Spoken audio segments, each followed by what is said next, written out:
Hey folks, welcome to the DarkHorse podcast live stream, our 637th. Is that correct? And a half. And a half, yes. Yep. I forgot the half. Yep. Sorry, my bad. Actually, what number is it? 57? It is 57. 57. Mm-hmm. All right, that's a lot of live streaming. It is. Yeah. So we have four topics. We have four topics, and although neither of us really love to do this, we should start at the top of the hour by saying what we did last week, at the point that it was only 24 hours old, that there's now merch available, including the title of last week's episode, Your Algorithm's No Good Here, on t-shirts, hopefully on hats at some point, although that takes some embroidery. Yes. Yeah. So hopefully in a socially distanced park near you sooner rather than later. I'm not sure you can buy it at a socially distanced park. park. I'm hoping people will wear them at the park. Yeah.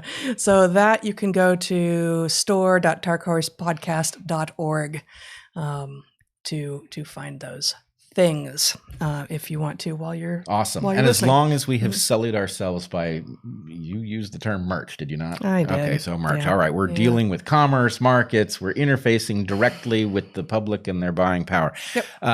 Here we are. You should, if you are interested in having us address your questions, know that you can file super chat questions during this first hour that we will answer during our second hour. That's right.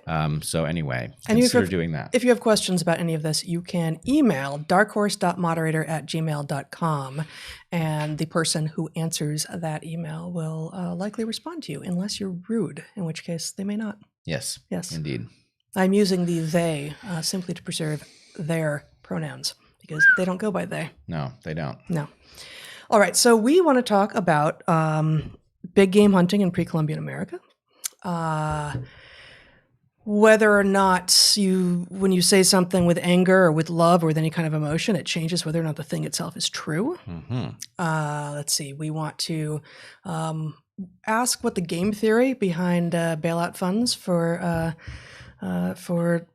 rioters in Portland might be, and how that's playing out. And then finally, and perhaps for a lot of the time here today, we're going to wonder and then investigate whether or not asking questions like that make us alt-right. You feel alt-right today? Not alt-right, man. The question is far right. Well, but they're both listed there. Yes, right? Both listed. All right. Okay. So it's big game hunting. Let's do this. I'm excited for this. Yeah. Yeah, you're excited. You're excited for me to go out big game hunting and drag home a moose? No, I'm excited to discuss whether or not it would make sense for you to go out big game hunting, being a woman and all. A woman and all. Yes. I'm not just a woman. I'm a woman and all. A woman and all. And right. all. Mm-hmm. Yep. Frying up that moose in a pan. Yep. It's good though. It's good though. All right. Okay. Here we go. Zach, let's just show my screen here. This was published in Science, I think. It wasn't one of the Science, the secondary publications. So I don't know. Does Science do that, or is that just Nature that does that? I'm confused by Science Advances at the top. Is that Advances in Science, or is Science exactly. Advances a thing? But exactly. surely we can. No, it's Science Advances. Actually, Science it is one of the sort of knockoff science magazines.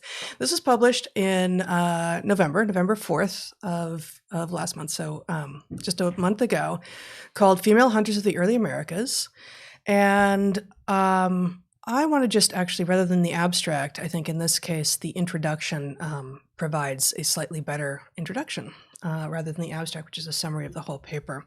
So just the first paragraph of the introduction reads as follows. Big game hunting is an overwhelmingly male-biased behavior among recent hunter-gatherer societies. Such observations would seem to suggest that this gendered behavioral pattern is an ancestral one, ostensibly stemming from life history traits related to pregnancy and childcare, which constrain female subsistence opportunities.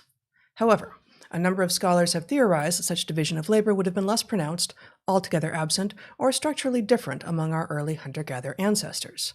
And here, incidentally, they have like 9 references. Early subsistence economies that emphasized big game would have encouraged participation from all able individuals. Alloparenting, which appears to have deep evolutionary roots in the human species, would have freed women of childcare demands, allowing them to hunt. Communal hunting, which also appears to have deep evolutionary roots, would have encouraged contributions from females, males, and children, whether in driving or dispatching large animals. Moreover, The primary hunting technology of the time, the atlatl or spear thrower, would have encouraged broad participation in big game hunting. Pooling labor and sharing meat are necessary to mitigate risks associated with the atlatl's low accuracy and long reloading times. Furthermore, peak proficiency in atlatl use can be achieved at a young age, potentially before females reach reproductive age, obviating a sex-biased technological constraint that would later intensify with bow and arrow technology. Last, the residentially mobile lifestyle entailed by big game specialization is quite conducive to human reproduction and thus female hunting, contrary to previous thinking, because it reduces net movement relative to central place foraging strategies. This hypothesis is consistent with high population growth rates among early hunter-gatherer populations.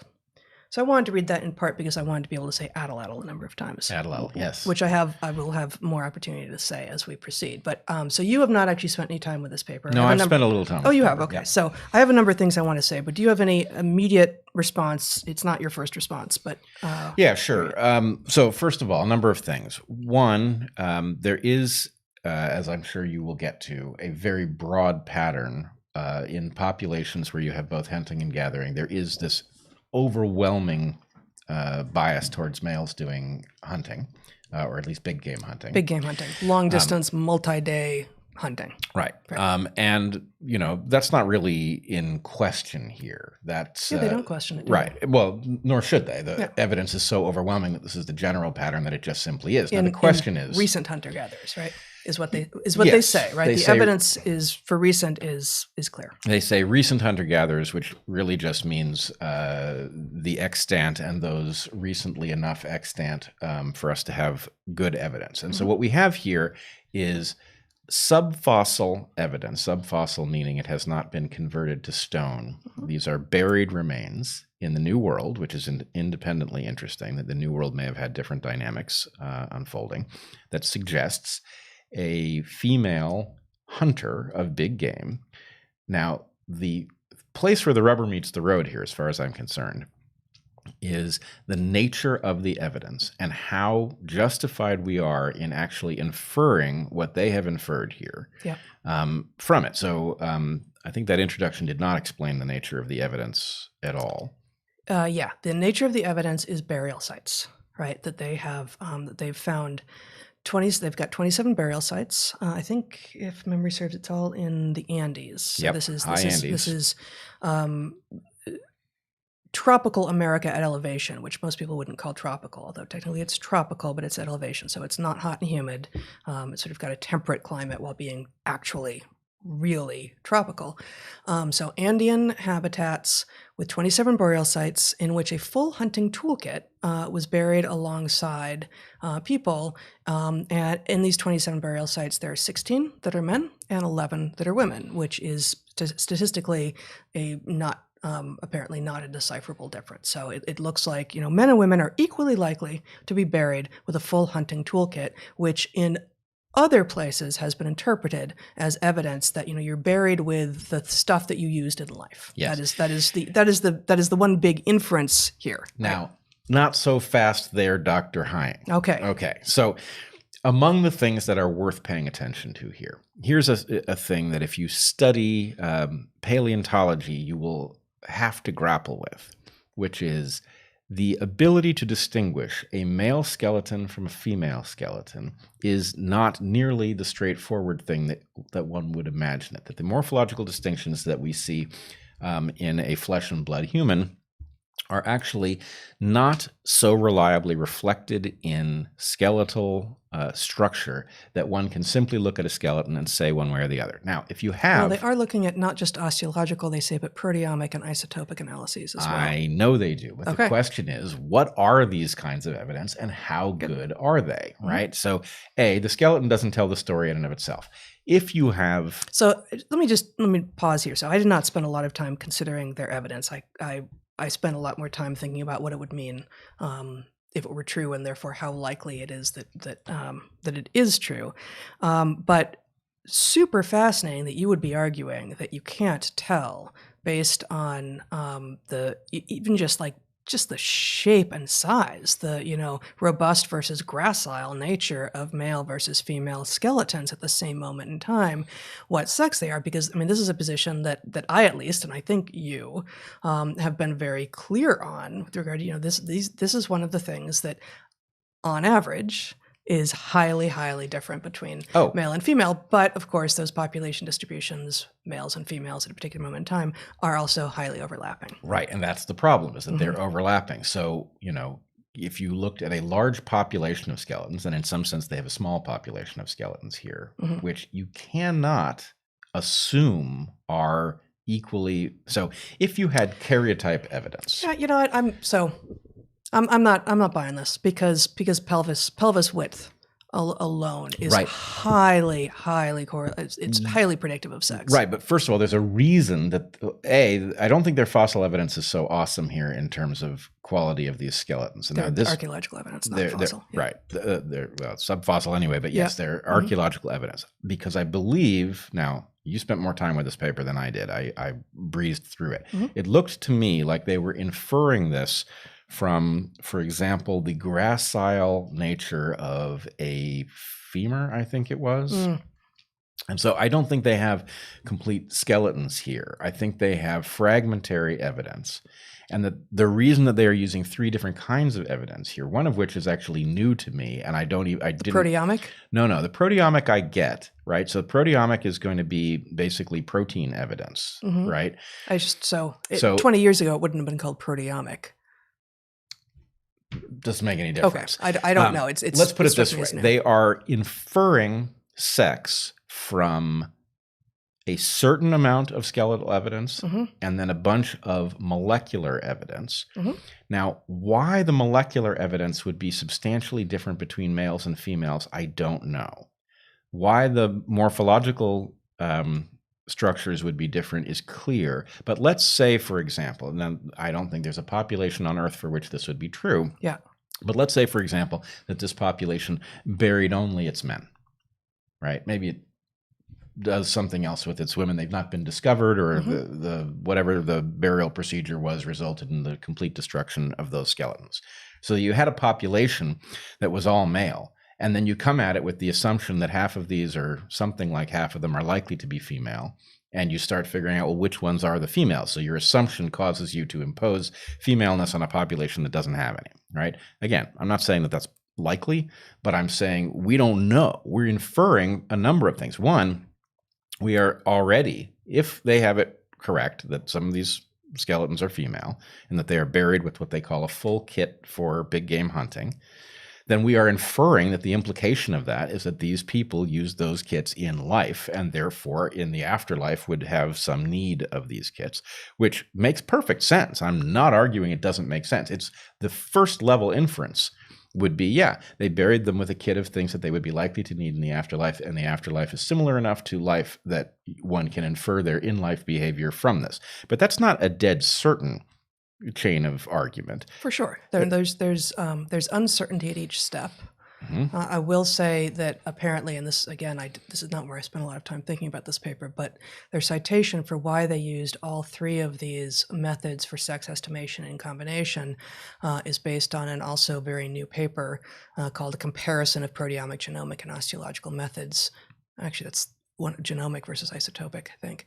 And osteological methods of archaeological sex estimation, which I have not reviewed. But anyway, they were using multiple methods in order not to get, so apparently the osteological stuff can be spurious, but very rarely when combined.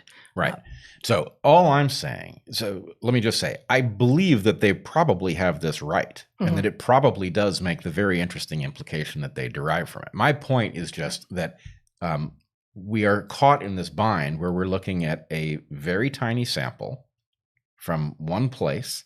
That very tiny sample, we are imposing a viewpoint on who is of what sex based on 3 kinds of evidence, none of which are secure in and of themselves, but together they make it much more likely that it's right, assuming that whatever we've used to calibrate these methods matches this population, right? And the population could be distinct in some way.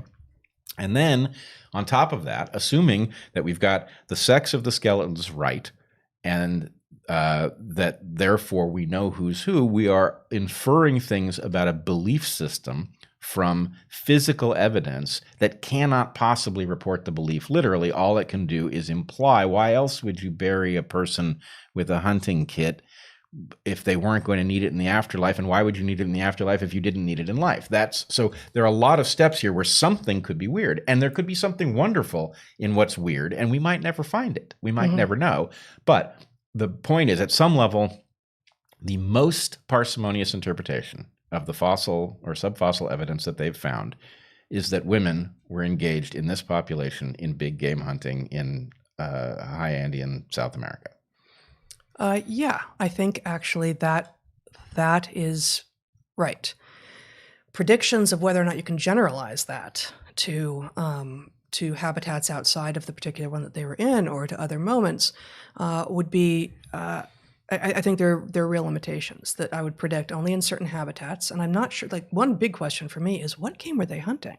This is the Americas, remember. This is, this is South America. I don't know what they were hunting, and how they were hunting is going to depend not just on their tools, which primarily it turns out were atlatls, but also on what it was they were hunting. But hold on. It's going to depend on what tools they were using. If it's a bunch of men with hand axes, if it's a bunch of people with hand axes, it's not likely to include women for reasons that we'll get to. And although cooperative hunting is what we're imagining here, it's really unlikely that that women are going to have been hunting alone, right? Like that men going out hunting alone, even in populations where cooperative hunting is the rule, would certainly, I imagine, have happened sometimes, at least for some types of game. But the prediction would be women are not likely to have done this alone. We're also engaging in inference here, but well, I mean, there's a number of places to go. One place I do want to go here is we've got this National Geographic article about this research, which has, of course, an illustration that I think is quite misleading. Here's a woman, A, in a skirt, B, hunting alone, and she is. I don't think she's in a skirt. Well, a tunic of some sort. But she's hunting alone. And I guess, it's camelids that she's hunting, which is the only thing I came up with for what they would have been hunting. We've got spectacled bear is also a possibility. Yep. Oh my God. Okay.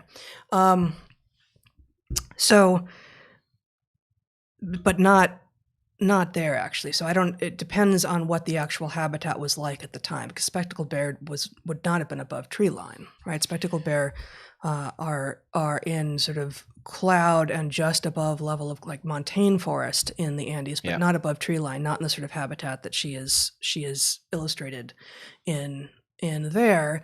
And we have a quote in that article, which is paywalled, so I'm going to just read it to you rather than try to show it to you. A quote from an archaeologist who was not involved in the research, Kathleen Sterling, who says, "Did the newfound toolkit belong to the buried individual?" Sterling challenged the inquiry itself. "We typically don't ask this question when we find these toolkits with men," she says. "It's only when it challenges our ideas about gender that we ask these questions." Now, that strikes me as an attempt to shut down investigation. She appears to be questioning a, until very recently, clearly male-dominated way of understanding the world that was present in archaeology. But just because that is true does not mean that we shouldn't always question the inferences that we're making in what we find now. So I thought to sort of counter that apparently feminist critique of anyone who would question whether or not these were in fact women who were hunting big game, I wanted to read a tiny bit from this amazing book, one of my favorites. I don't know where the camera is. Mother Nature, Maternal Instincts and How They Shape the Human Species by the extraordinary evolutionary biologist, Sarah Blaffer Hrdy, and I guess sort of an academic sibling of ours. She is an academic sibling of ours. She was a student of Bob Trivers. Yeah, exactly. And we are students of Bob Trivers. Yeah. So she wrote in this 2000 book, which I highly recommend, "No doubt patriarchal bias played a role in Victorian and earlier ideas about motherhood. And yes, such biases permeate the writings of evolutionists from the 19th century onward. It was an all-male club, and unwittingly. Darwinians accepted the biased assumptions handed them on a platter by their predecessors, who were more nearly moralists than scientists.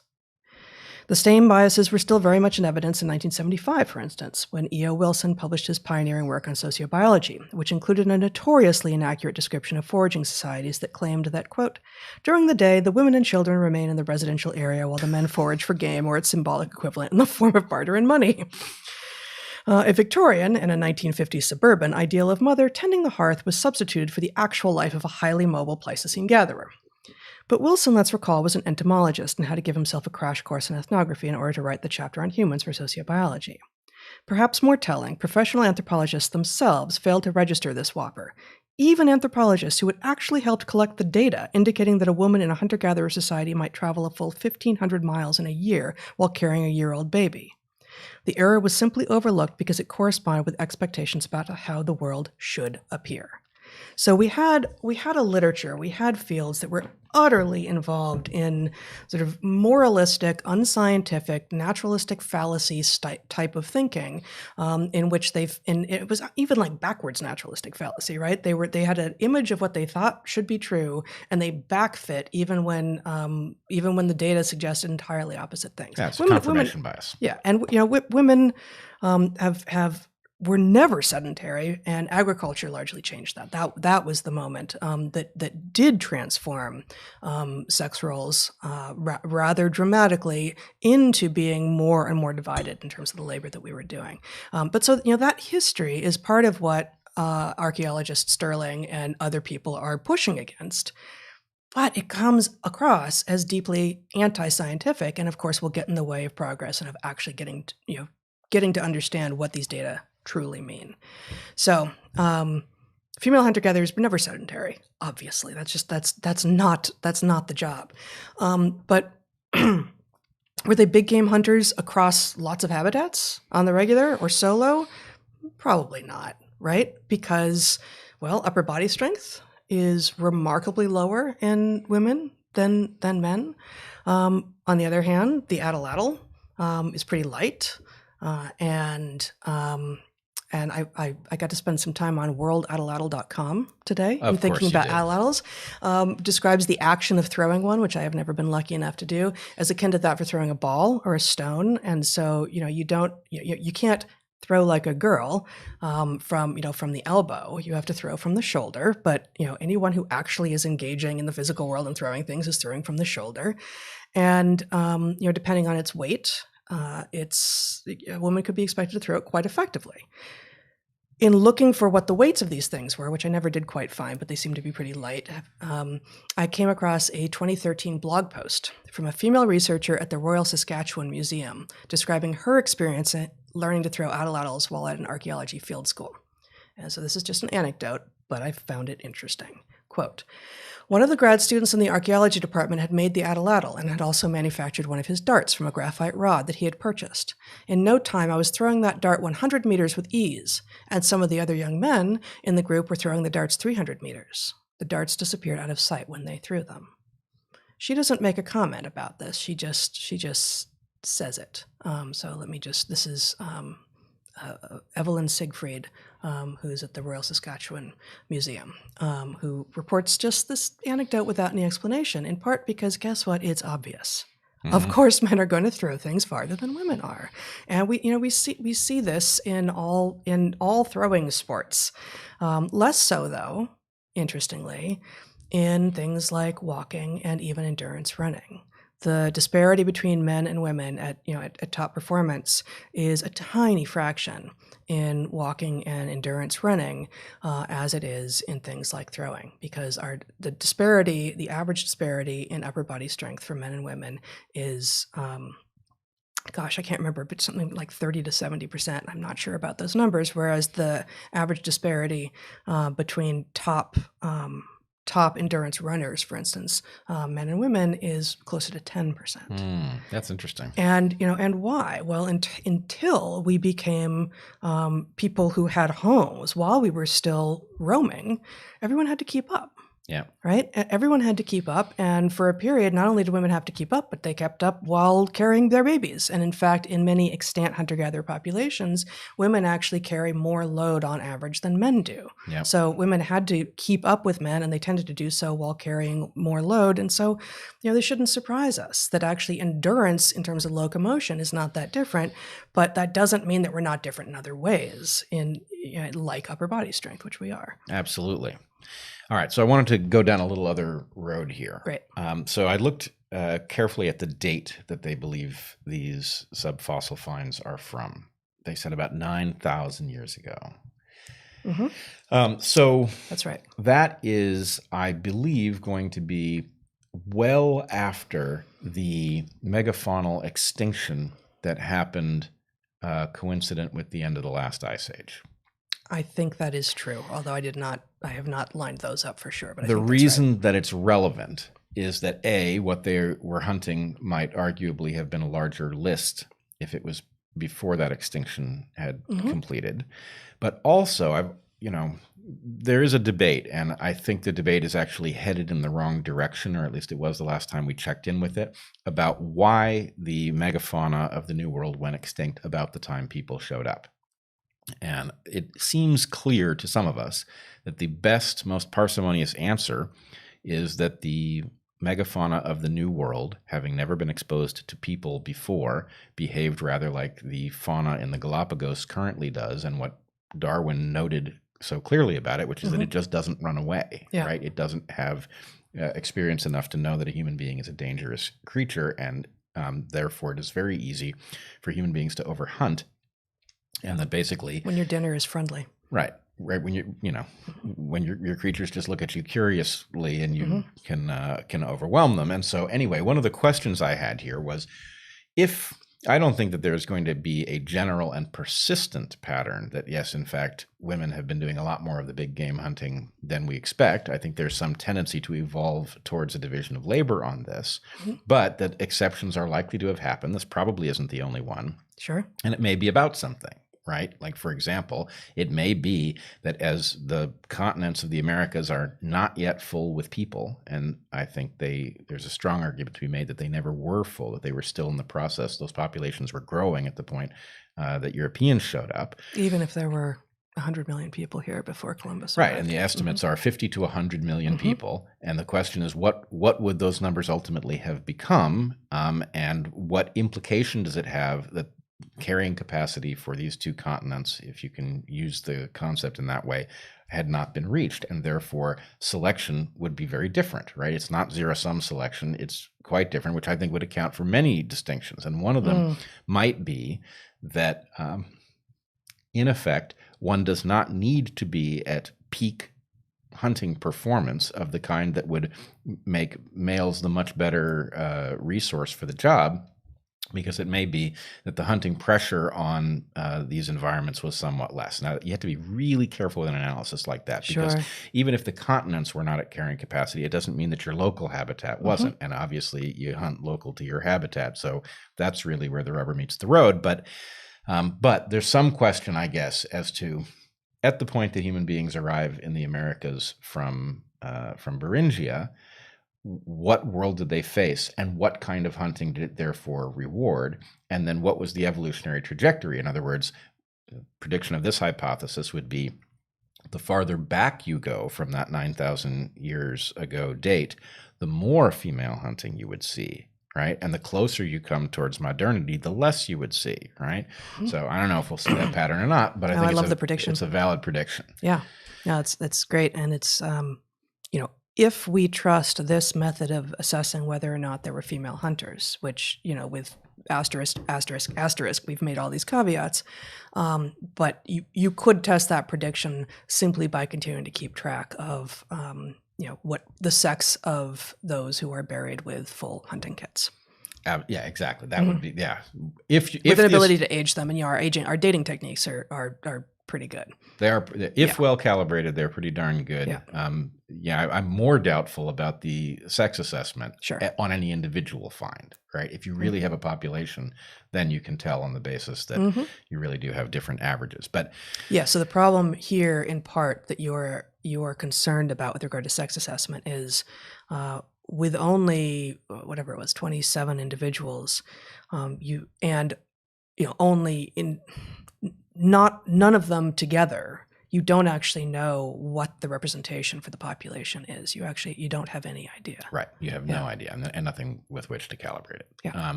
Yeah. So that's that. Now I do have one other place I hesitate to go here because I think the scientific discussion here is so good on its own. And frankly, as much as there are places where I will raise skepticism about whether or not they got their sex assessment right and whether or not the toolkits imply what we generally take such toolkits to imply, I do think, if I had to guess, I bet you they found what they think they found, and it's pretty interesting, right? But that analysis, if we put that just slightly to the side and we say now we've got the problem of this analysis is now happening in the present.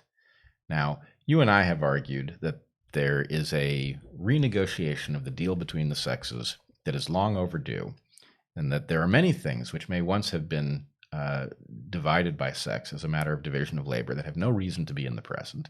And the realities of mating and dating have changed too as a result of birth control and many other factors. And so it is the moment that we effectively have to renegotiate. We can't go back because the old stuff doesn't make sense in the modern world, and a free-for-all doesn't work either. So renegotiating the deal is where the smart money is. However, we are now in a context in which these narratives, a scientific narrative about women having done or not done big game hunting in the past, are going to be contentious by virtue of their implication, or the implication that people will wrongly take for the present. They will fall afoul of the naturalistic fallacy, and they will want to read things into this. But so you go two ways here. One, you've got the likelihood that women were hunting big game, that to the extent that evidence for that might have existed in past samples, that it might have been missed by academics who were very likely to be male, and very likely, even if they weren't male, to view things through the eyes of ancestral academics who, could make foolish errors like E.O. Wilson's imagining that women were, back in camp, keeping things tidy. So anyway, there is a very real reason to worry that bias has been playing some role in our ability to understand these stories or find them or look for them or whatever it would be. And so great that we have evidence that really does strongly suggest, if through a series of assumptions that are all somewhat iffy, but does seem to suggest that there was some sort of a different deal in the Americas, at least high in the Andes, at least 9,000 years ago. There was some different deal between the sexes. That's cool. It's a model for the fact that actually these things can be renegotiated, right? So I think that's all positive. On the other hand, we are now stuck with the possibility. How do we know? Let's say that these skeletons that were buried with these big game hunting toolkits were assigned male at birth and then were trans hunters. Okay? If we take...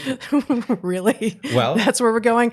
Okay. Here's my point, though. If they were assigned female at birth, trans, and went hunting, then the answer is that, in fact, they were men. There's no news here. Right? It does point out the lunacy and, frankly, the misogyny of much of the modern trans ideology. Right. So the point I'm really trying to make, we're bypassing a tremendously good joke about the authors of this paper having dead named these fossils, but or misgendered them or whatever they did. Something. But the real point here is... I guess you could dead name someone who was already dead. Yeah. And double dead name that's them. Worse, because why, you're kicking them when they're down. All right.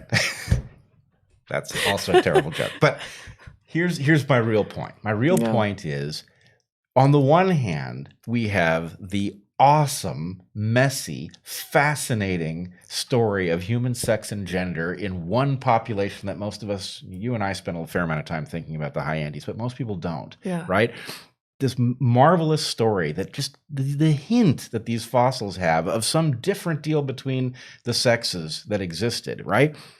Compare that to the mind-numbing story that, that actually there is no sexual binary, and the whole scientific attempt to impose that on people is wrong-headed to begin with, and they were whoever they felt like they were when they were hunting, and there's nothing else to be seen here. That's a nonsense garbage story. And anyone who believed that 9,000 years ago left no descendants. Right, exactly. If you were that confused as a hunter-gatherer, you weren't a very good hunter-gatherer. Yeah.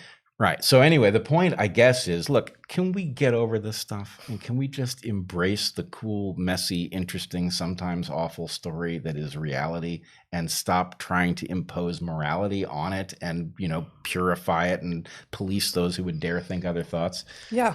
Right? Okay, good. All right. You and me will start with that agreement. I think we should. Just one more thing, it occurred to me that I had not made the connection before with this paper.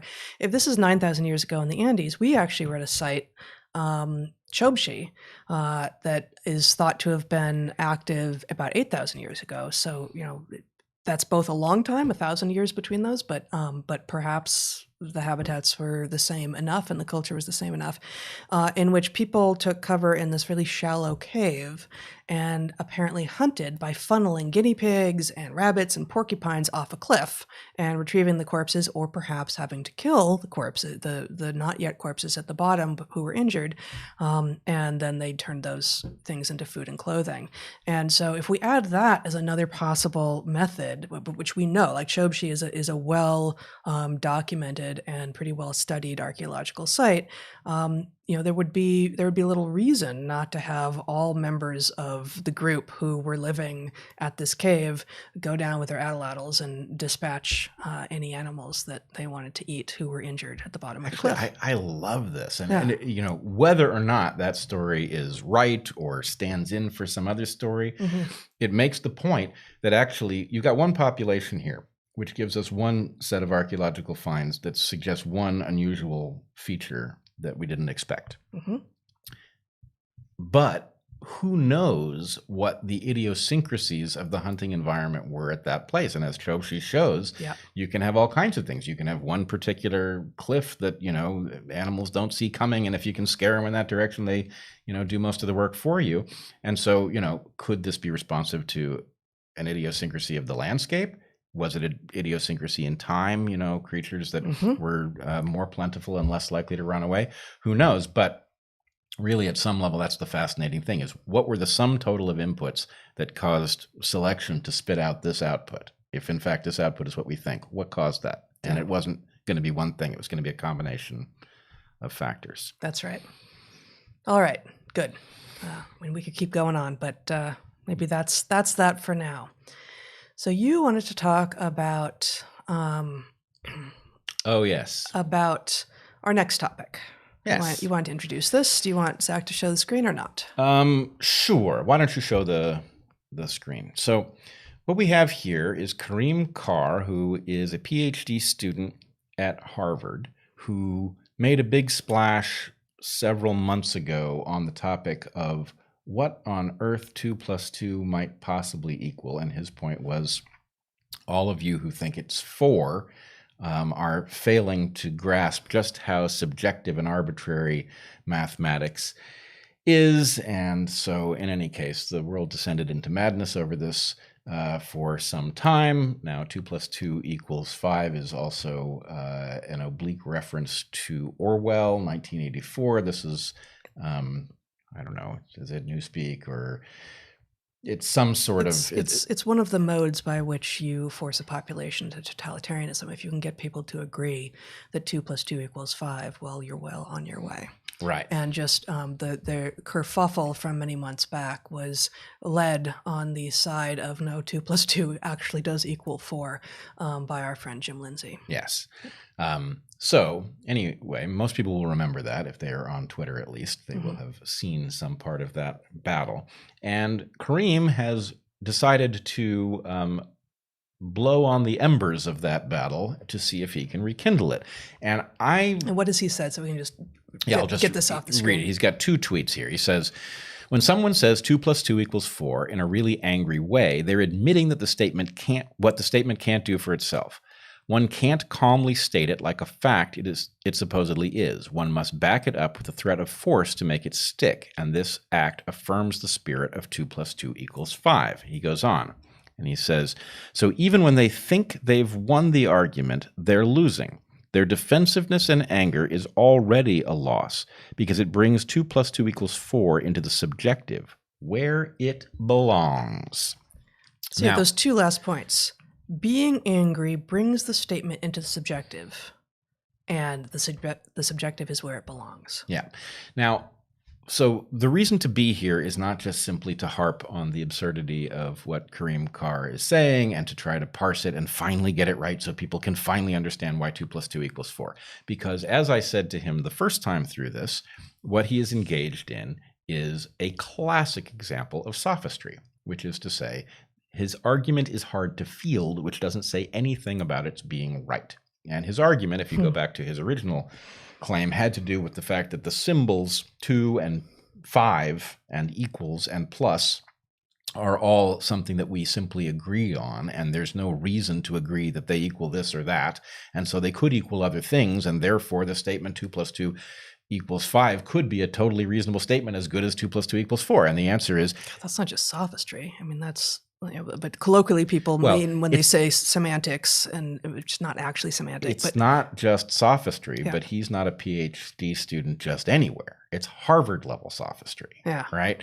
So anyway, that is what it is. That's not really the point to return here. The reason I wanted to return is that it struck me when I saw his new argument that this was actually an interesting opportunity.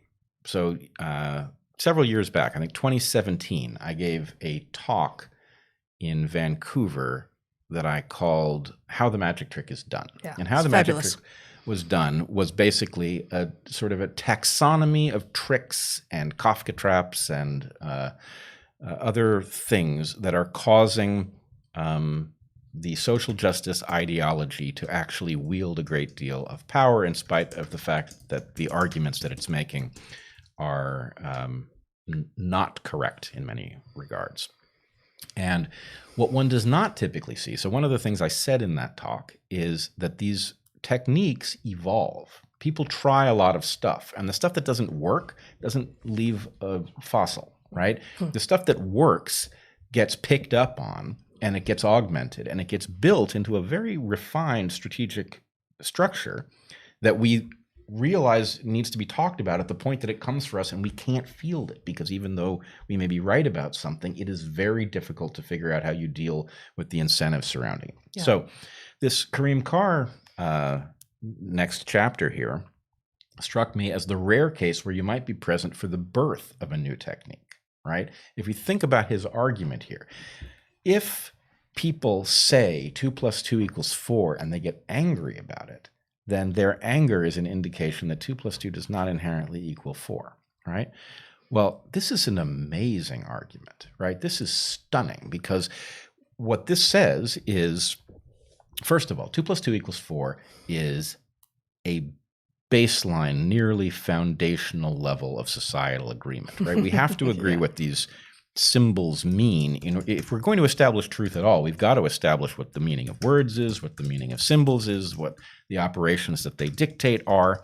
And when somebody asserts that 2 + 2 = 4 is not inherently true, they are attacking something fundamental. I mean, you know, if you imagine, if we were to invalidate 2 + 2 = 4, so 2 + 2 suddenly equals ?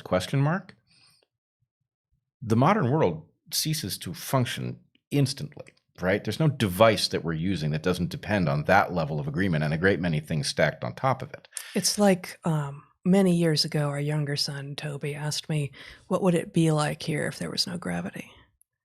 And it's exactly that. There wouldn't be. There's no here. Right. Nothing that we know has happened in that world. And the same is true for 2 + 2 = what now?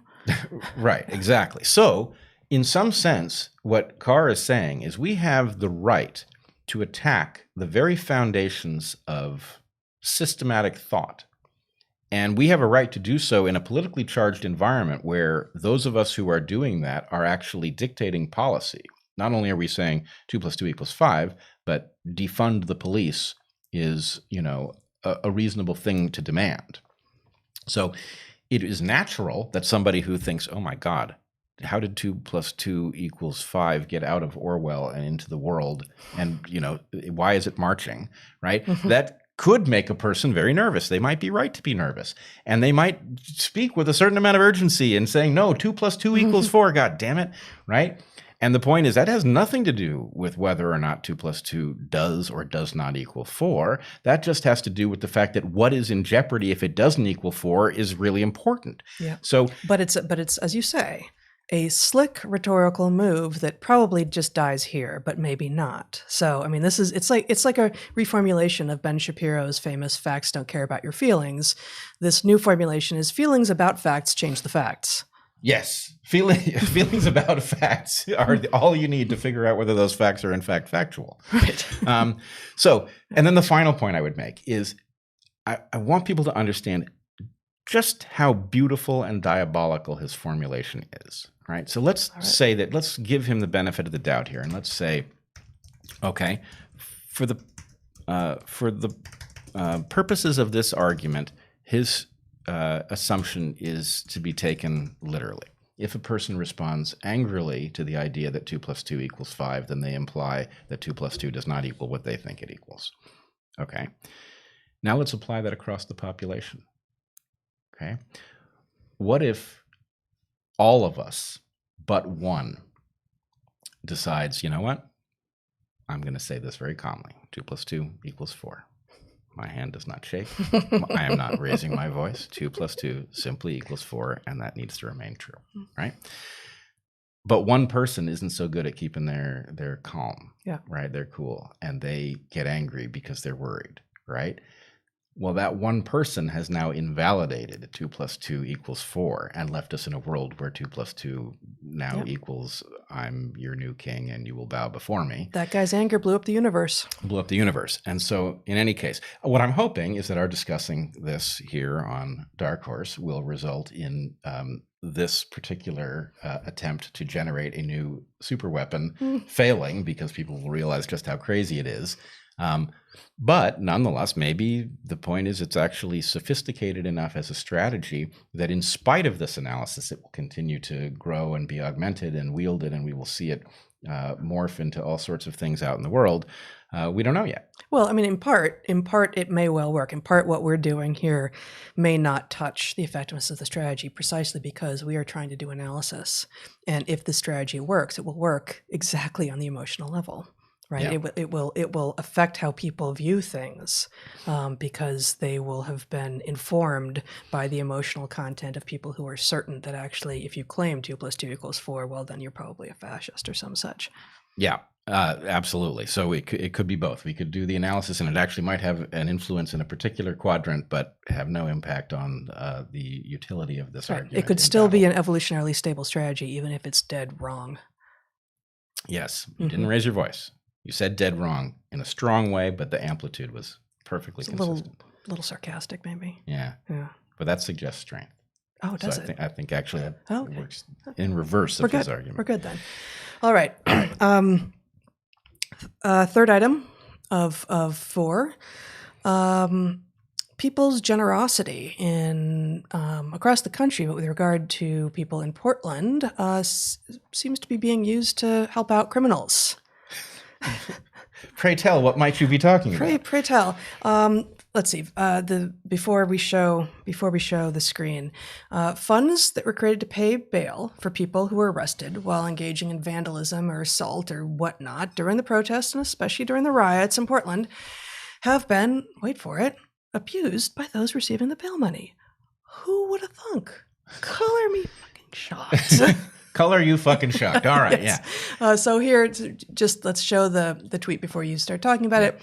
From Defense Fund PDX, some folks think that bail funds can sustain themselves because most bail eventually gets refunded.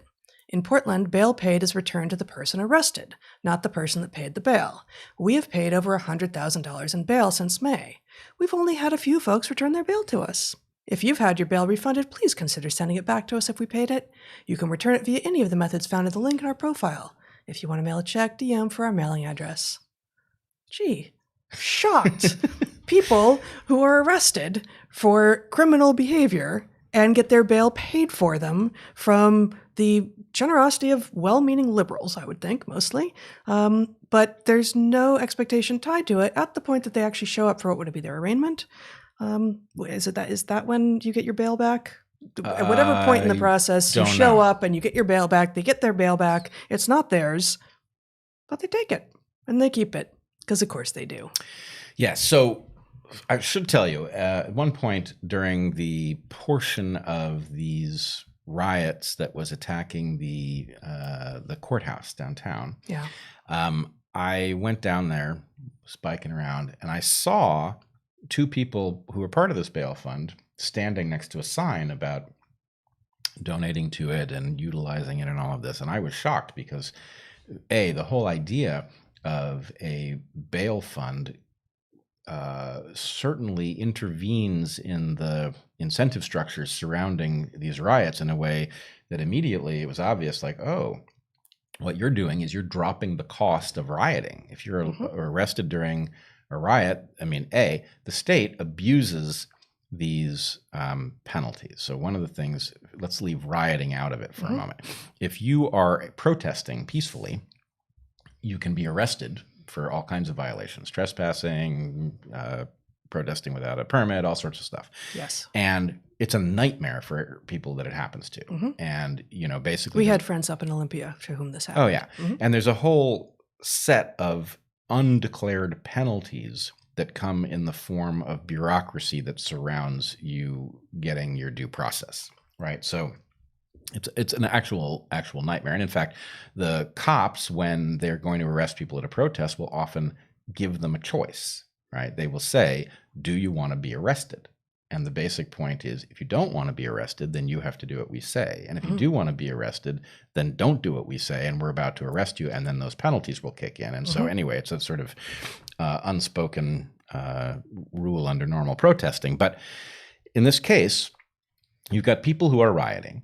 You've got other people who are signaling their virtue. The riots are ostensibly about challenging racial inequity.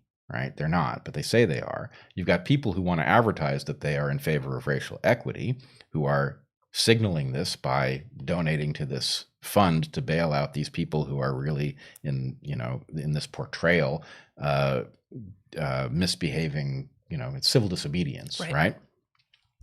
And by Latter-day Thoreaus.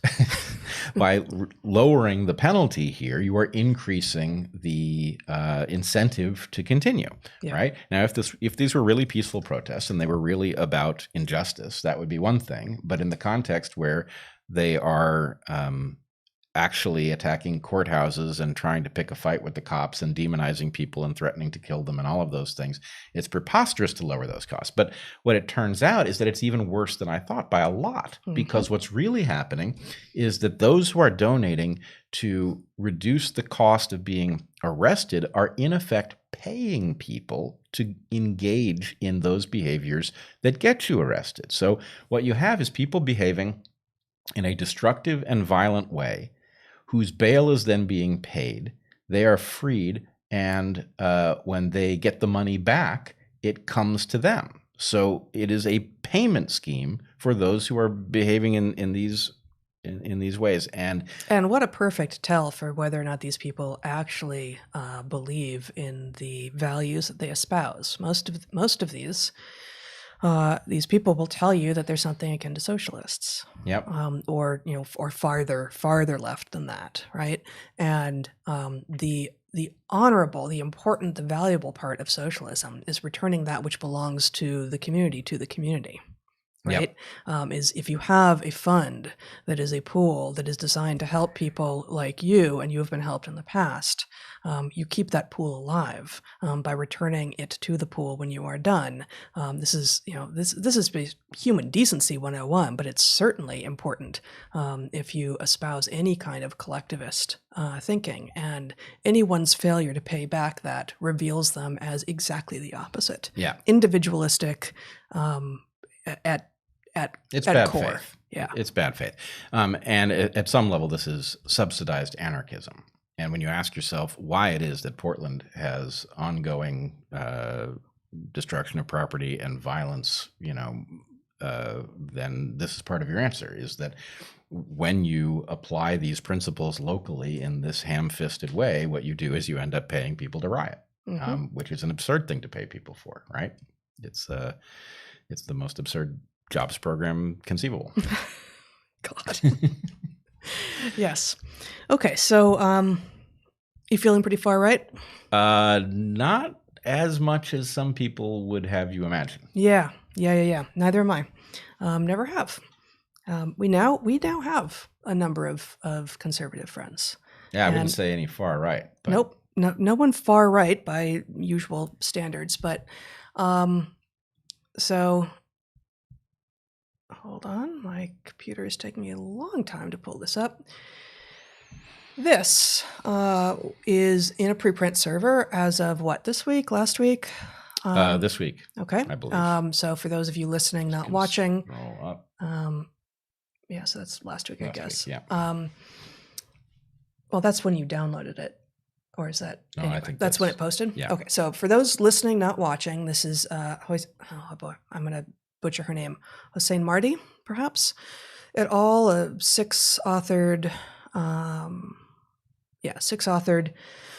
a preprint that is to be published in a peer-reviewed journal, presumably, published just 2 weeks ago, a week and a half ago, called Evaluating the Scale, Growth, and Origins of Right-Wing Echo Chambers on YouTube.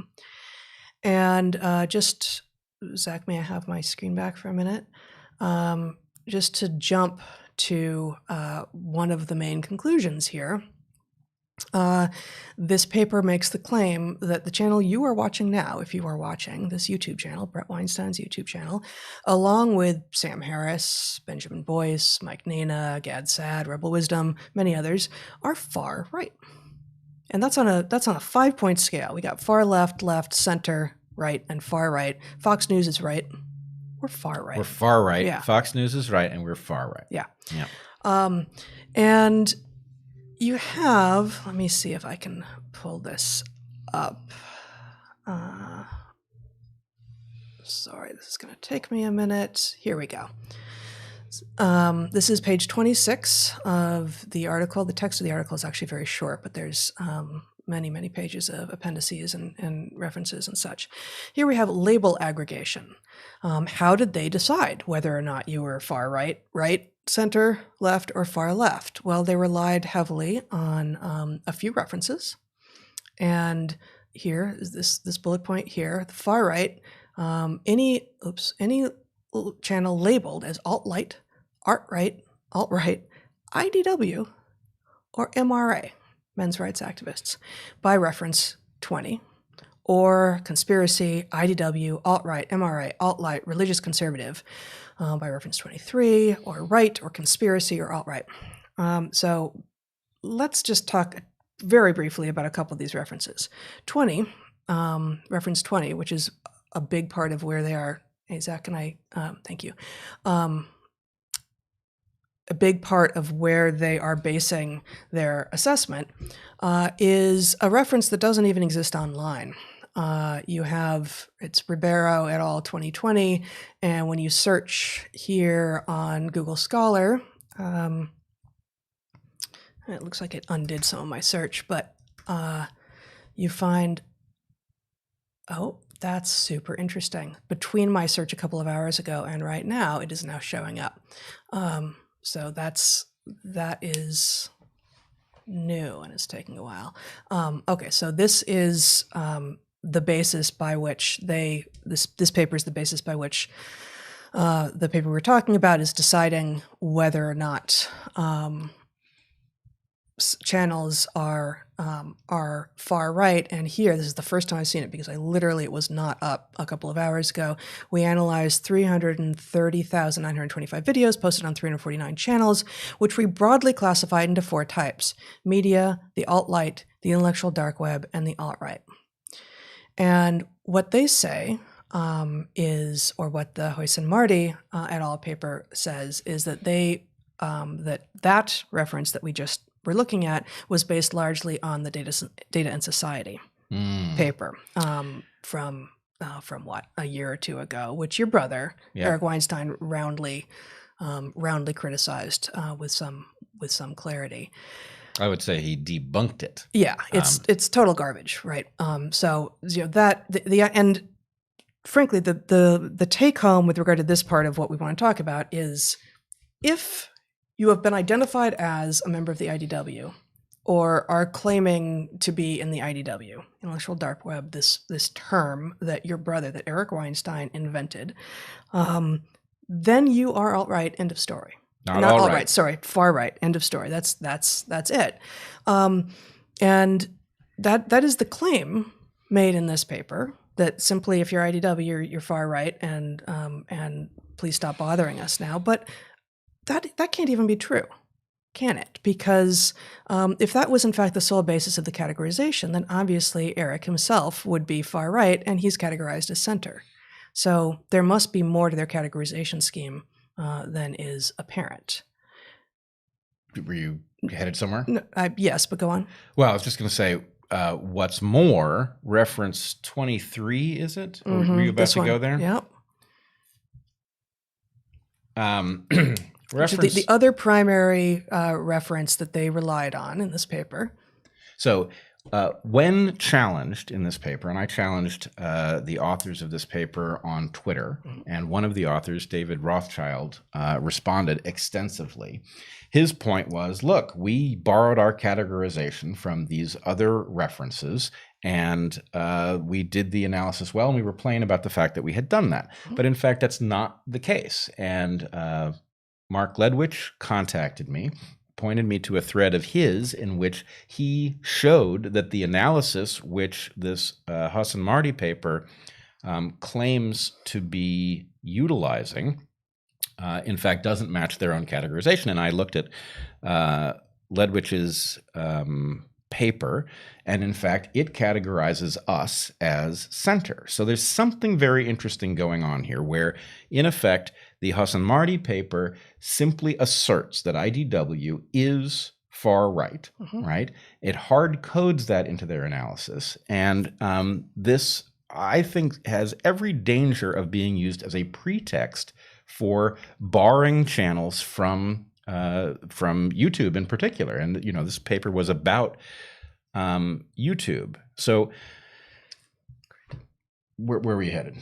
You're talking. Go on. So I wanted to point out a number of things. One, what would it mean for this channel to, so the Ledwich paper categorizes our channel as anti-SJW, but center. And actually this matches, I think, what the content of this channel repeatedly does. And we can go through some of the things people will have heard us talk about. Let me interrupt here a moment. I did not spend a lot of time with the the Ledwich and Zaitsev paper. Yep.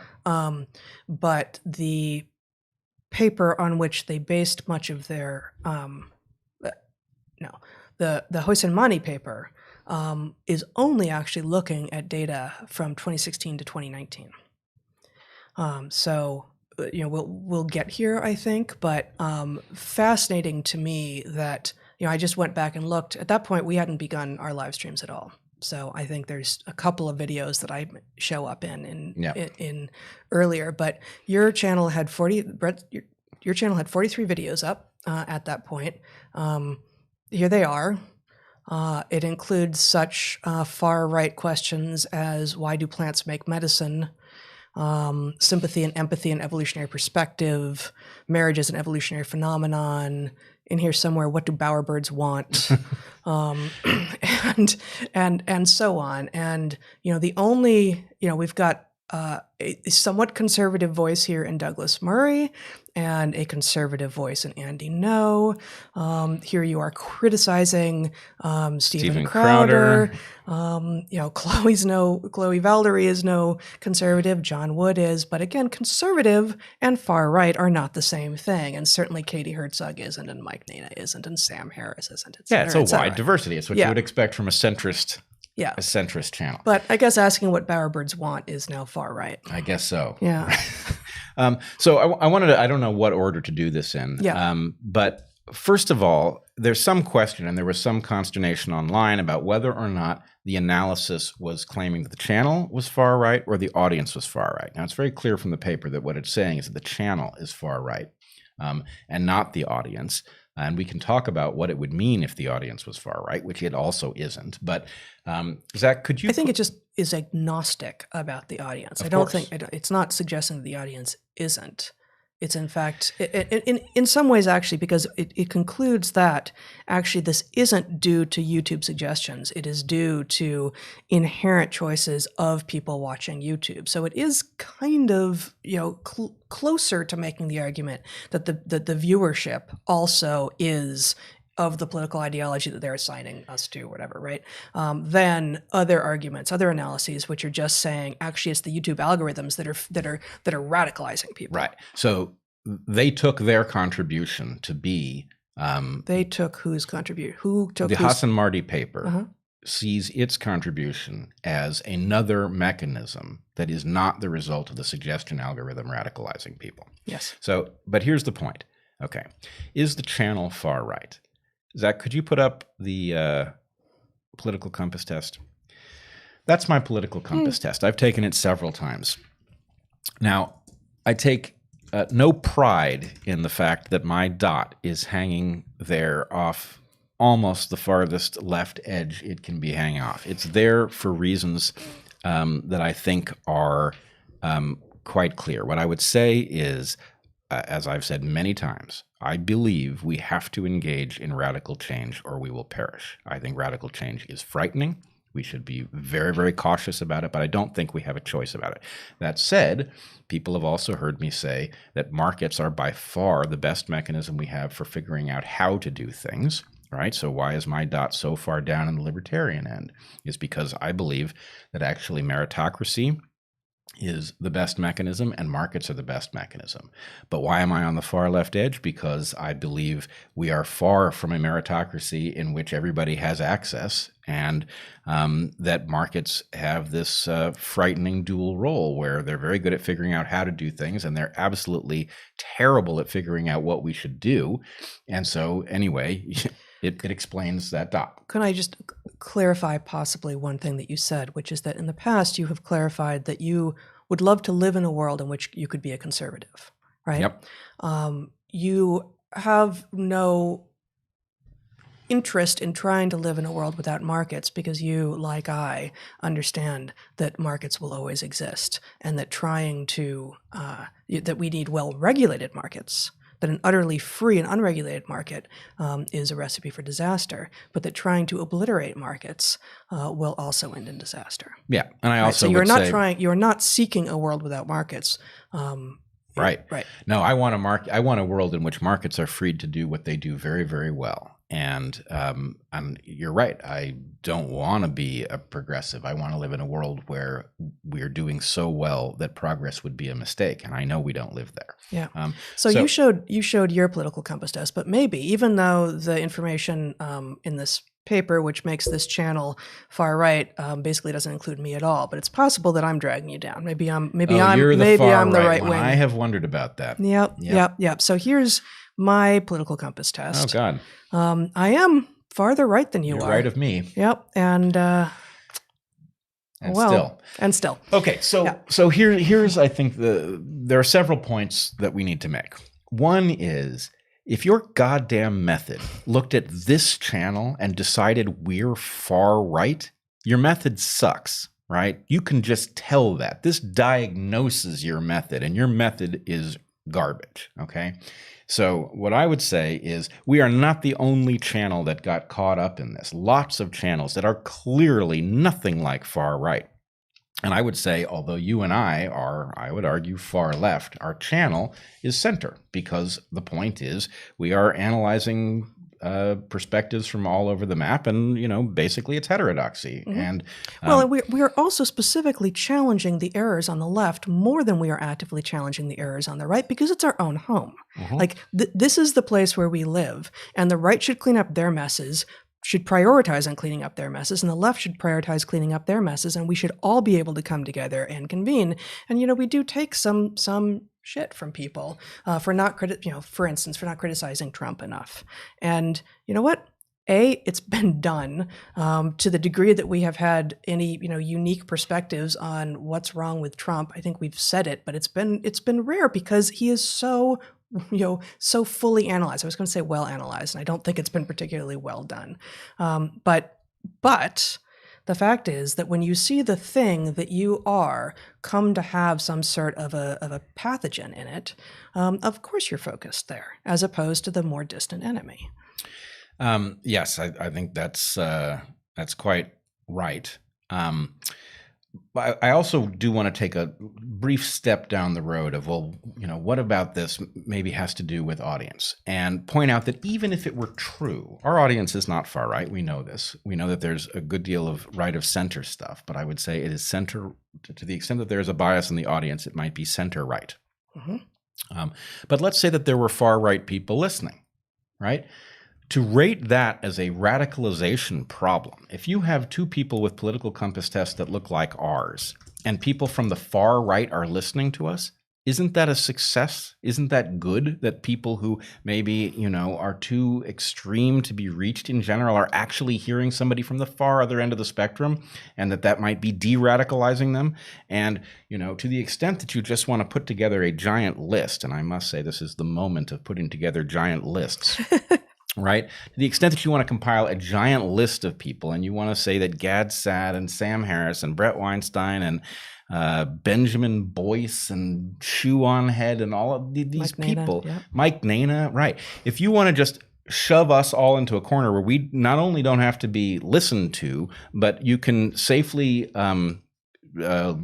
dismiss us as contributing to the problem, then you're actually contributing to the problem, right? You're making this a worse phenomenon. So the fact that the method doesn't work, that it is predicated on at least one paper in which the authors of that paper are alarmed at the abuse of their work, in which the authors of that paper on which this current paper is predicated reached a different conclusion, in other words, ranked us as center rather than far right. That suggests that whatever they're doing, they're not even doing it well or consistently or accurately. That's right. And then this raises a question, which is why? Why are they doing this, right? Now, I was shocked when I saw this paper. You have something you want to add? Just maybe before you go into why, can we show Anna Zaitsev, whose name I'm probably mispronouncing, who was one of the co-authors on one of the papers that was supposedly used to build these categories, and who objected strongly to those categories, posted a long, excellent piece on Medium, which for some reason isn't coming up right now, but we'll put it in the description of the video. The final paragraph of which is, as a researcher, my greatest goal is to find the truth about YouTube algorithms, radicalization, and political bubbles. I am confident that our prior study and websites recfluence.net and transparency.tube offer currently the most thorough, accurate, nuanced, and technically the most advanced representation of the political spheres on the platform. So I just thought we should show these two very, very briefly. This is It's recfluence, recfluence.net. I've plugged in your name. The tags, it's not a complete listing of tags at all, of course. But of these tags on the left here, and I'm not going to read them all. I apologize for those of you just listening, not watching. But the tag that this channel gets, Bret, is anti-SJW. Not religious conservative, obviously, but not conspiracy, not partisan right. Certainly, not anti-theist, none of those. And if we plug in just, well, let's see, what will your brother come up as? I don't know why this isn't working. There we go. Same. Right. Mhm. And, his connectivity is slightly different here. And if you scroll down, you see, like for you, connections to, Sam Harris and the Rubin Report and Powerful JRE. And then the other site that the co-author of the paper mentions is this one, transparency.tube, where you can just plug in any channel and find out what tags, and this is just a slightly different set of tags, this channel seems to come up with. And in this one, you're anti-woke and center. Anti-woke and center. And that sounds right for this channel, right? And so the options here are mainstream news, partisan left, partisan right, anti-woke, social justice, late night talk show, state-funded, conspiracy, religious conservative, politician, libertarian, anti-theist, socialist, manosphere, QAnon, and white identitarian, which interestingly and not surprising at all to me, is a tiny number of sites with a tiny number of views compared to all the rest of them. And yet that's the big bugaboo. That's what everyone is actually scared of. Well, that gets back to why. Yes. Okay. Good. So this question about whether that's what people are scared of, and people, of course, have a right to be scared of white identitarianism. But there's a question about how great a danger it poses, whether that danger is worse in the context of a woke revolution that is basically defining people by skin color in a way that is liable to create that menace, which I have argued on this channel. So there's several points I wanted to make. One, I consider the fact that lefties have a channel that is center to be something of a triumph, because what we're striving for here is to be objective. And the reason I think we come out as center is because basically you have political teams evolving. And if you are committed to figuring out what the accurate perspective is on a wide diversity of topics, what you get is something that doesn't match any team's slate of beliefs, right? Yeah. You get a la carte analysis. And given the options, partisan left and partisan right, we explicitly have always, but also on this channel, aim not to be partisan. Right. We believe what we believe, and we are seeking to understand reality, but partisanship should not be part of that. Right. Which is, I think, the hazard here is that, you could say the very same thing about Joe Rogan, for example, right? Joe Rogan himself is a liberal, quite clearly, right? He has people from across the political spectrum, and he treats them honorably. And I think something has understood him to be a great danger, not because he's either on the far right or because he appeals to the far right, but because if you are trying to control the narrative and wield power on its basis, heterodoxy is dangerous. And so how do you get people to punish heterodoxy? You portray it as something dangerous in and of itself. In other words, if you take the people who are navigating the center, who are heterodox, who aren't putting up with bullshit, and you can portray them as somehow in league with a bunch of white identitarians, then you can explain why you're purging them from platforms. And this may sound hyperbolic, except, Articles of Unity was suspended from Twitter, remains suspended. I was kicked off Facebook without explanation and then brought back with an obviously phony story. Jordan Hall has been kicked off Facebook. As far as I know, he has not been restored to it. So, we've got this thing on the march, which is actually deciding who has access to the world through these platforms and who doesn't. And there is every reason to fear, whether it is the explanatory in the case of this paper or not, there's every reason to fear that those who have something to lose in a proper heterodox analysis of the world conspiring to get rid of voices that they cannot beat on a level playing field. And that is my concern here, is whether or not this set of authors, and we need to get back to who these authors are and why that matters, but whether or not these authors were motivated by whatever it is that caused Data and Society to release that terrible report. In other words, if there's some behind the scenes thing that wants to create reports that will justify purging people from platforms, or whether they are simply responding to the fact that there is demand for papers like this, Right. And therefore, they are basically, evolving into a niche where they haven't been part of any such discussion. Doesn't really matter, because the role that's going to be played by a paper like this is to justify action. And, what happened in this paper? Well, you had heterodox voices simply hard-coded, grouped in with unsavory voices in a way that then appears to be the conclusion of the paper.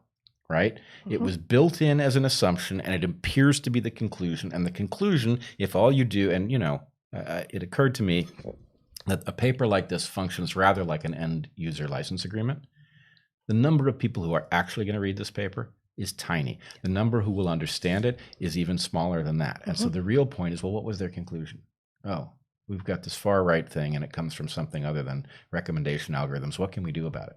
Yeah. Well, there's no reason we have to give these people platforms, is there? Yeah. Go ahead. Before you get back to, you said you wanted to talk about the authors, but as I was reading it this morning, this paper, which somehow I had remained ignorant of until last night when you mentioned it for the first time, I was thinking about how it is that we do animal behavior. And as you know, I used to teach students how to do animal behavior quite a lot, with a strong focus on epistemology, on how it is that we make claims of truth, and on the entire part of the research process, not just the statistics, not just the experimental design, not just the hypothesis generation, not just the communication of everything at the end, but the entire thing from pattern recognition and initial observation of what it is that you think might be true, to hypothesis generation, a full slate of hypotheses, et cetera, that could possibly explain the phenomenon. And I was imagining a student new to this, an 18-year-old perhaps, who decided that they wanted to study territorial behavior in ducks, which was a fairly common thing that students would do, because ducks are common enough and territorial enough that you could actually see this happen. Whereas in a 10-week project, it's hard to see animals do much if you actually go out and try to find it.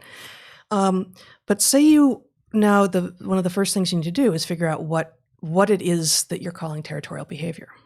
Right. And one of the things that people who haven't done animal behavior don't realize is that if you go in with an idea of what territorial behavior is, and then anytime you see something that reminds you of territorial behavior, you call it territorial behavior, you have simply fed your assumptions into your work. And when your work spits out your assumptions back at you, when you look surprised, you're fooling yourself in the world. That's not science. It's terrible. Right. It is absolutely not science, but it's how a lot of this is done. Actually, a lot of published work operates that way. You plug in your assumptions into your model, whatever it is, even if you're not using some kind of a fancy statistical model, and you get those assumptions fed right back out at you.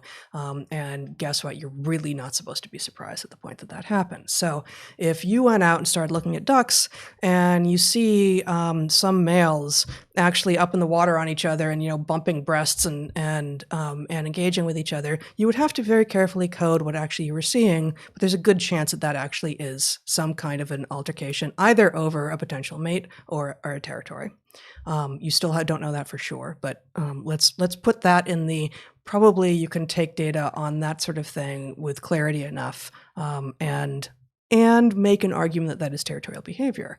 But maybe you're also, because you know what a territory is, and it's about defending a perimeter, you're observing some ducks swimming along what you've identified as a perimeter, and occasionally coming up against another male duck, and then engaging in one of these breast to breast altercations. Okay, well, sometimes patrolling the perimeter is also territorial behavior. Good.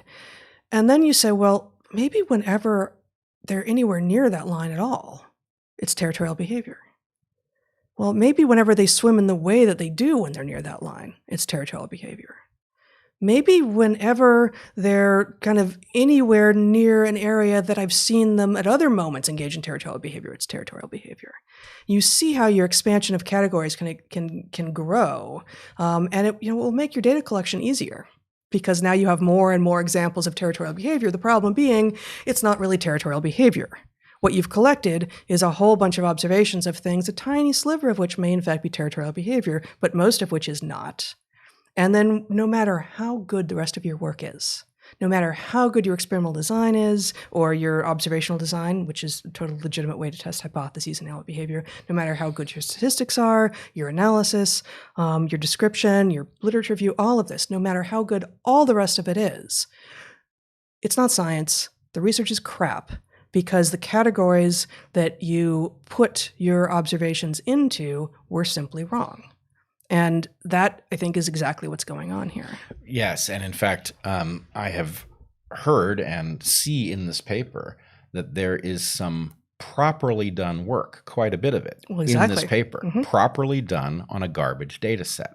And so, no, I don't even think the data set is garbage, right? I think the labels on individual things, the labels, the categories, the bins, right? But if you strip the labels and relabeled, what we saw by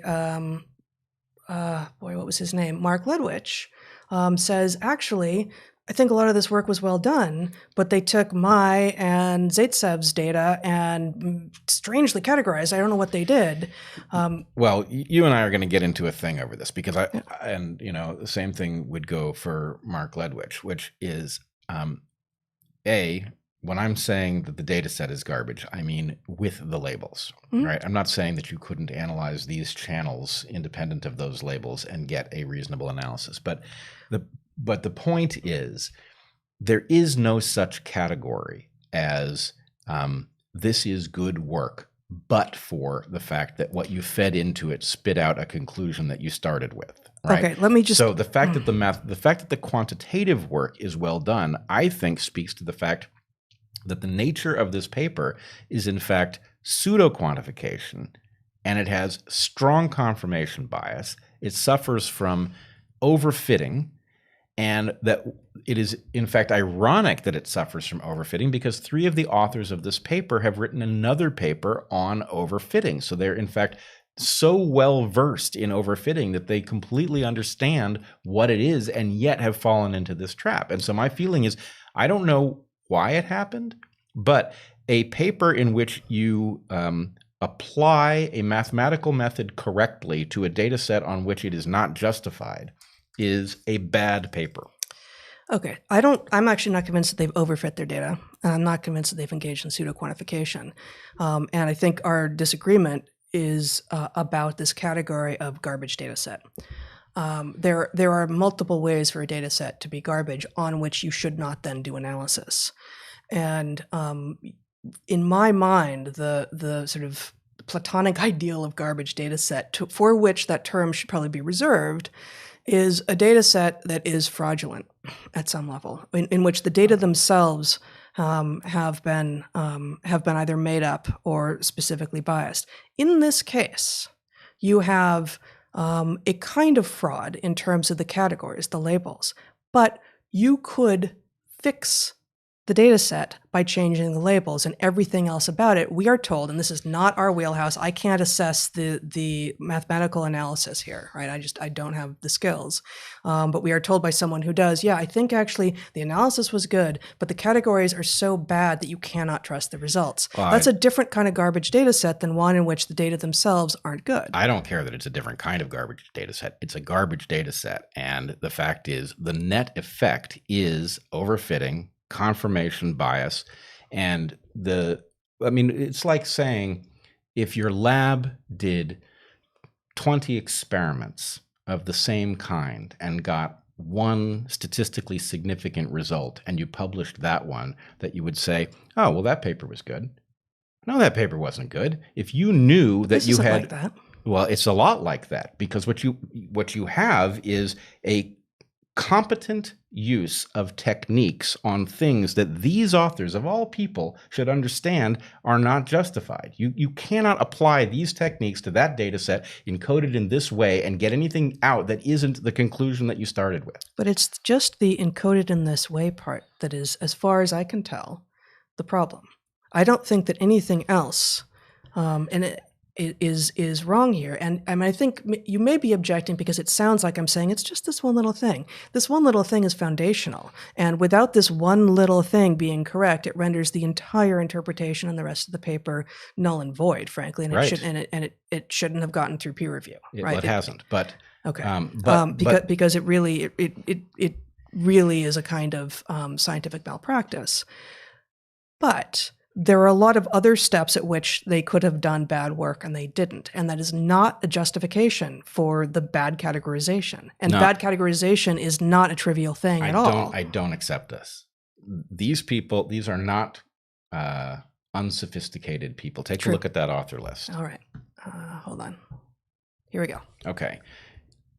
You can show this. First of all, you have these are top flight institutions. Yeah, we got You've Penn, got Penn, Harvard, Santa Fe Institute, Microsoft Research, and you have this prior paper on overfitting, so they're aware of the hazard.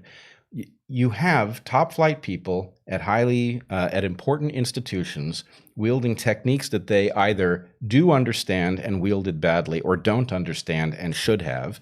And the fact that they did some of the work right constitutes no part of a defense of what they released, especially in light of the fact that what they released actually stigmatized people with channels and put them in a situation with respect to platforms that decide whether or not we have access to the world. There's no, if you took, let's say that you did a drug safety trial and you knew that the mice were broken in such a way that they would lead you to believe that the compound in question was safe, even if it wasn't, right? And then you say, well, we did the drug safety trial perfectly. The only mistake we made was we used mice with long telomeres. And the answer is, well, okay, but why did you do that? Did you know that they had long telomeres or did you not know? And if you didn't know, shouldn't you have known, right? Now, there are cases in which somebody might not know in the mouse situation, but in this case, they have everything they need. Not only did they have the knowledge as to what the assumptions of the test that they were going to apply required, but they also had the fact that prior work had categorized these channels differently. So what's their excuse? And then I think, frankly, the most conspicuous thing here, it seems like an anomaly, but why did they categorize Eric as center? Right? Now, Eric has a hypothesis about this, which I think belongs on the table. Okay. His hypothesis is that because Eric has engaged in challenging conservatives on their channels, that he reads differently, which suggests that they did a fine level of encoding here, that they looked at his channel and it looked different because of something he has done. I think this is very unlikely. For one thing, I've done some challenging of conservatives on conservative channels too, and so it's possible that those were read differently, that Eric has been more forceful about it, or it was done somewhere that it showed up in their data set. Well, and it's supposedly the analysis is entirely on the home channel. It's not about the person who hosts the channel. So it really, according to what they have stated about how they categorize channels, that should have zero bearing. But, well, for either of you, right. For anyone. And in fact, given what they do show about how they categorize, the simple fact that Eric, not only is he IDW, but he named IDW. Mm-hmm. So how it is that IDW justifies being put in the far right column and Eric ends up in the center. But anyway, my point would be what I think actually is likely to have caused Eric to be put where he was put is that he was so forceful in debunking the Data and Society report. And so in some sense, the cost of putting Eric in the far right category was probably regarded as too high, which suggests, if that is the mechanism here, what it suggests is that this isn't even data. Right? That this is cherry picked in order to reach a conclusion, and for what purpose we can only speculate. But if the answer is that IDW was misunderstood to be far right, then Eric wouldn't be in the center category. The fact that he is in the center category suggests that this was massaged for some purpose that we cannot know. This is true. And, I see those institutions ought to be concerned that they have people putting work this bad into the world. And the fact that it's people who have the relevant expertise, and therefore this isn't just some sort of mistake. This is the equivalent of academic malpractice. That ought to concern them. Yep. No, I agree with that. I am not compelled by your argument that there's overfitting or pseudo-quantification and such, but the category errors are profound and fundamental and render the entire analysis not worthy of considering as to whether or not it might be true or not, because there is effectively it's built on not even a house of cards. It's built on nothing. how is that not pseudo-quantification? Well, I guess I need a definition then of pseudo-quantification, because in terms of the actual analysis that they did, presumably, and again, not my wheelhouse, and I cannot assess, but other people who can assess, who objected to what they did categorically, like in terms of categorization, said the way that they performed the analyses, aside from the categorization, they did it well. Well, but they did a mathematical analysis on a data set that is subjective and purely so. So that is pseudo-quantification. They have taken something that isn't quantitative in nature, they have made it pure quantitative, and they have spit out a result that suggests that this is it's pseudo-quantification. Yeah, I can see that argument. Yeah. And there's a there's a long and rich history of turning things that aren't numbers into number-like things, and then doing things to them that you can only do to numbers. Right. Also in the natural and physical sciences, but especially in the social sciences. And I guess I hadn't thought of that as pseudo-quantification exactly, but perhaps it is exactly that. I think it is exactly that. And, overfitting, we can argue, because overfitting is traditionally a purely statistical claim. Mm-hmm. But the point is, they've got a model and they basically shoved the data so that it fit it. And, exactly what you would expect has to be true, which is that things end up in categories that no reasonable person would put them in order that the model spits out this answer. So, yeah, it does seem conclusion driven. Yeah. That's editorializing on my part. But there is, it almost reads like glee with regard to the conclusion that the far right, yours truly, are ascending in the world, and oh my goodness, we must clutch our pearls and try to figure out what to do about it. Well, and in fact, when a bunch of us challenged this, David Rothschild, one of the authors on the paper, responded on Twitter that he was getting a lot of big feelings from, IDW circles, when in fact what he was getting was critique. Yeah. So anyway, yeah, there is a lot of, the last thing I want to say about this is that something else that David Rothschild said on Twitter suggested that... I think it's Rothschild. Oh, okay. In any case, that he was getting a lot of pushback, and that they were open to changing the categorization of channels. Now, on the one hand, I have a feeling our category is going to get changed, right?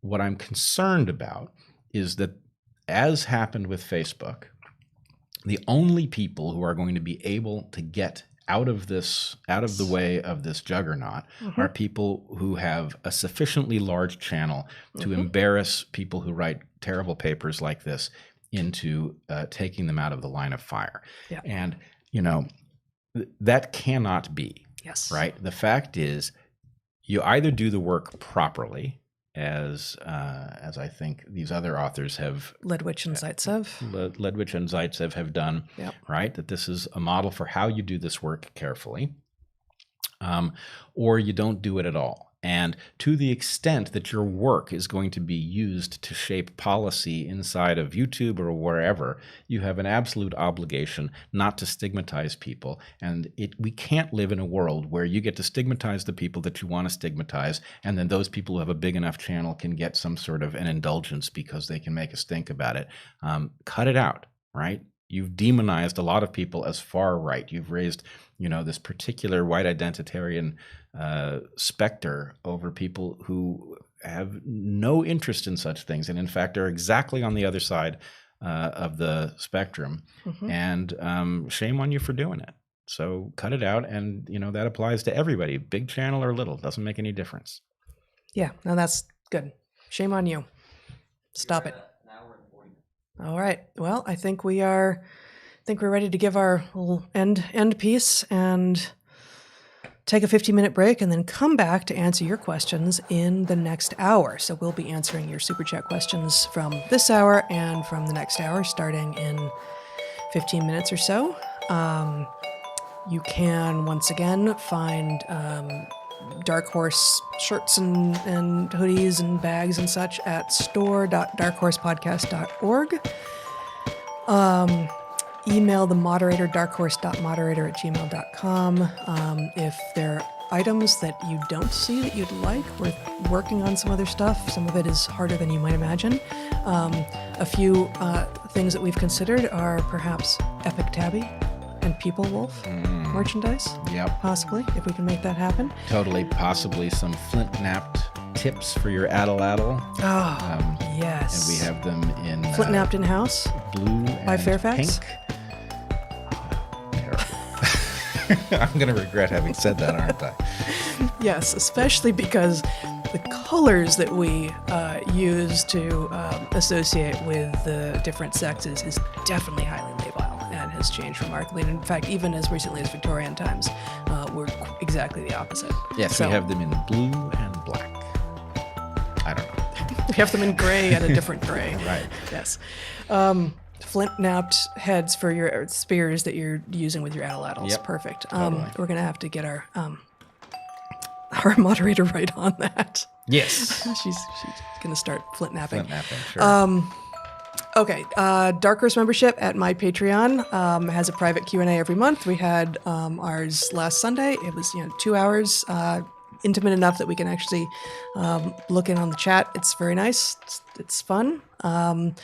You have Patreon conversations a couple times a month with Patreons at a higher level. You had one this morning. I did have one And you this have morning. your second one tomorrow morning. Yep. So people can join your Patreon to see if they go to your Patreon to see if they want to join that. I have not sent out the invite for tomorrow's because I thought some people might sign up for it today, and I wanted to make sure they get the invite. But anyway, I will send that out, let's say, by 5 o'clock Pacific time tonight. All right. You get access to a Discord server at either of our Patreons, and of course you have a clips channel that's got a lot of clips uploaded with a fair bit of frequency. That's it. That's It's it. December. It is December. We will see you in 15 minutes. We will see you in 15 minutes, and then again, for those of you listening, we'll be back in a week. All right. Be well, everyone.